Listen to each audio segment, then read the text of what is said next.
Hello, everyone, and welcome back to the last segment of today's show. And it should be a fantastic banger of a segment. We've obviously talked a little bit about Euros Fantasy. I took you guys through the rules of how to play. I've analyzed my own Euros Fantasy squad.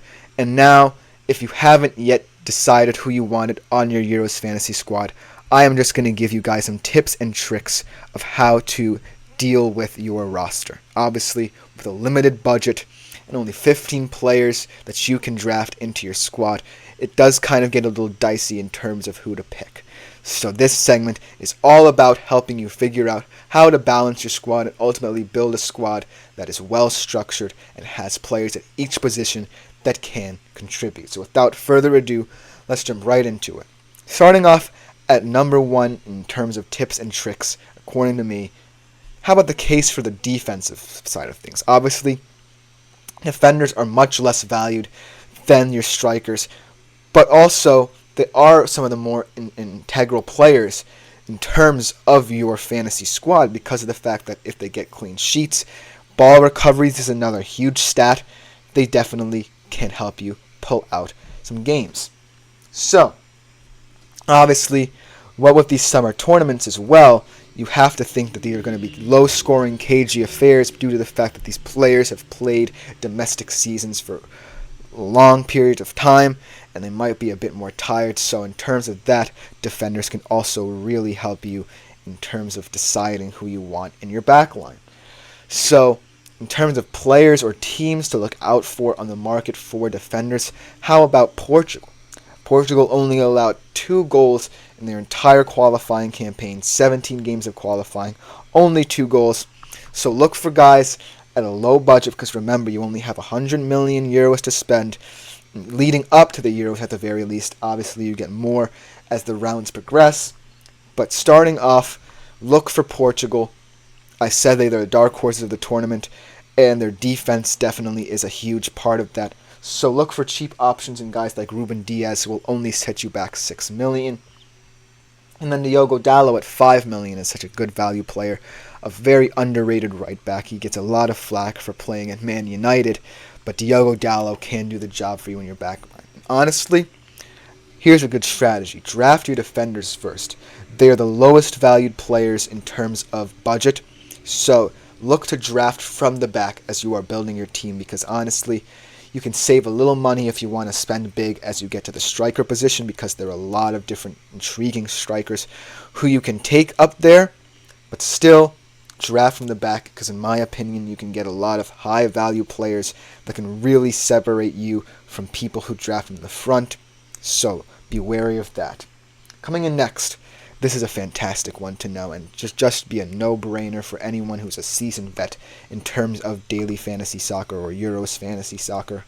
Always look for the country's penalty takers. Know who the country's penalty takers are because the penalty takers obviously get you goals, and goals are the cream of the crop stat for fantasy. So, a lot of guys know that you can't always get what you want in terms of fantasy, and guys like Kane and Cristiano Ronaldo will be hard to come by should you choose to value strikers over defenders because of the fact that they're expensive, and then you'll have to think more about who you want in your backline. So, while Kane and Ronaldo are expensive, here are some guys you definitely need to know in order to, balance your budget and still be crafty with penalty takers scoring so many goals and winning you guys games ultimately. So Rodri, he is the penalty taker for Spain. Obviously, he's kind of a risk in that midfield role, not known for his goal-scoring threat, but as a penalty taker, he's low value as well. He is only rated at 4 million, so do look to add him as a high-value pick should he score a lot of penalties, should Spain get a lot of penalties. And then Ilkay Gundogan, penalty taker for Germany. Obviously, Germany had a lot of struggles in front of net, so if they do get a lot of penalties, look for Ilkay Gundogan to be one of the highest value players in their squad, even though he's not necessarily going to help you in many other respects. So, knowing a country's penalty taker is vital if you decide to put a premium on goals as your main kind of scoring output for your squad. Coming in at number 3, this is also a very interesting rule as well. Obviously, with the Euros, roles are very defined for different players. Obviously, different players get assigned different roles, so you have to look out for them as well, because if you find a hybrid player, they can really help you. For example, a guy who can play in both the midfield and in the defense as well could be a huge asset. And without further ado, I will tell you some of those guys. Alexander Zinchenko, he's going to be a huge part of this Ukrainian squad. He is the heartbeat of that Ukrainian squad, and his hybrid style of play contributes to that fact. He is a left back and midfield hybrid who can put balls into the box, can drop back and recover. I think that Alexander Zinchenko will be a fantastic addition. I don't think Ukraine will get far, so look to drop them after the group stages, but Alexander Zinchenko, at least early on in the round, is one of those players who is going to be utilized in different roles who can really help in terms of fantasy point production. Another guy who might stay at the right back position for most of this Euros for Germany, but a guy who still can step into the midfield and make things happen, as we've seen throughout his domestic seasons. Joshua Kimmich, he's an inverted fullback who can A, go back and recover, and B, step into the midfield if needed for a German squad who's looking for a lot of goal production. I think he's going to be a high-risk, high-reward kind of player because he is going to be tasked with helping lead that Germany back line where there's more questions than their attack. So we'll have to see how Joshua Kimmich plays in that role, but I still think he could be a nice little steal as a pick there because of the fact he can have a lot of assists from that right back spot. But that should just about do it for the players in different roles portion. We are now going to move to a thing that I kind of can get behind, but still not necessarily wanting to take that much of a risk on, if you know what I mean. And that is the whole young striker conundrum. Do you take a risk on a young striker in hopes of them having a good tournament, or do you want an established stud? Because young strikers, they can be very, very streaky. They can definitely score a lot of goals for you, but ultimately, they also are kind of a wishful thinking kind of thing, where you kind of have to hope and pray that A, their team gets far, and B, that they are the ones scoring the goals for you, because ultimately, a striker position is such a valuable position as well, because goals are the ways you win these games. You have to have players who can score goals, and young strikers might not be able to do that. But if you are looking for a couple to go with, consider Rasmus Højlund in a Denmark squad that's kind of embracing that underdog mentality at 7.5 million. Not going to break the bank there. I think that Rasmus Højlund can be a sneaky steal, but we'll have to see how this Denmark squad plays coming off very emotional tournaments back to back. So I think that taking a flyer on Højlund could be a good thing, or it could backfire. Another guy who I really kind of like for a team that I don't really think will make that much waves in the group stage is Benjamin Sesko. I think that he will have a nice group stage, but ultimately his team will not go far. He's valued at 7 mil, so he's not going to break the bank for you there.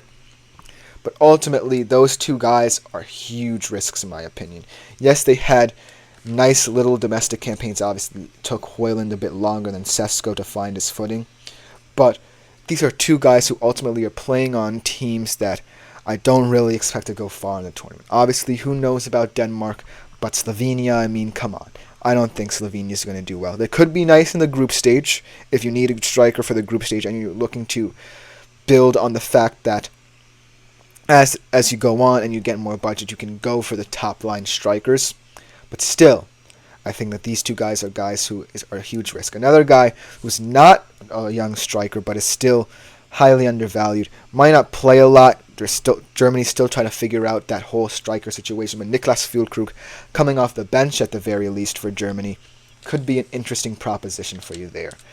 But moving on to the next tip for you guys, look at defenders who are also corner takers, because corners are also a huge part of soccer. They're a huge part of fantasy soccer as well, because corners can turn into assists very quickly. And if you have a good defender who's a corner taker, not only can they keep a clean sheet and also get a lot of ball recoveries, but they can also add to your point production from your back line. being a corner taker. So look for guys like Trent Alexander-Arnold. I don't know how much he'll play in an England squad that is highly competitive along that back line. But should Gareth Southgate choose to put him in some games, I think that he will be the guy tasked with corners. He's a fantastic crosser of the football. So look for Trent Alexander-Arnold at whatever position he plays, should he play in this tournament, to be one of those guys as a defender who can rely upon to take corners and potentially get a lot of assists. Another guy in Andy Robertson. Let's stick with the Liverpool trend here. For Scotland, at $5.5 million, he's very underrated in my opinion.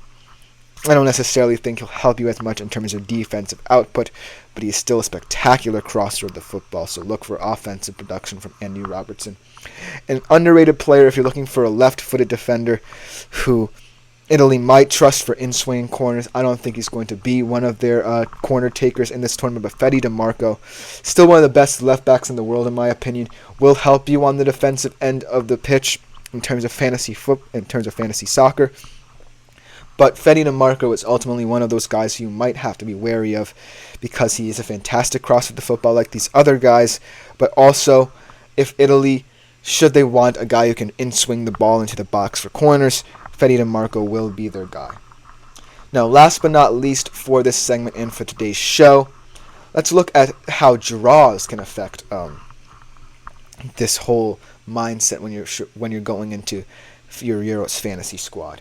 Ultimately, tougher groups means that these players might not get as much production as you think. They're going up against players who are also at the same level as them, so they kind of cancel each other out. So go away from the group of death, which is Italy, Spain, and Croatia. Obviously, these two teams have been battling it out in terms of these past couple of tournaments. These are three very evenly matched teams, so shy away from that group. But also, even though he's up there in age, and I've said that I've faded him, he's number 5 in the Golden Boot race, but I don't really think he's going to be able to do that. Romelu Lukaku, at least in the group stage, in my opinion, can be a steal for you. He is in a very, very weak group, so look for Romelu Lukaku to be one of those guys. I wouldn't take him for the whole tournament, but in the group stage, I guess you can go for him. He's valued at $9 million. A little bit on the pricier side of things, but still not as high as guys like Kane and Ronaldo. So maybe if you want to take a flyer for him on the group stages, then go ahead and do that. But that will just about do it for today's edition of the GSMC Fantasy Sports Podcast, brought to you, as always, by the GSMC Sports Network. I've been Christopher Shepard. We'll be back tomorrow with a better-than-ever episode, as always. Don't want to miss out on that. It should be another exciting episode. Hope you all enjoyed this edition of the show. It's going to get more exciting. Like, follow, and subscribe to the show, please, and thank you. We will be back tomorrow better than ever.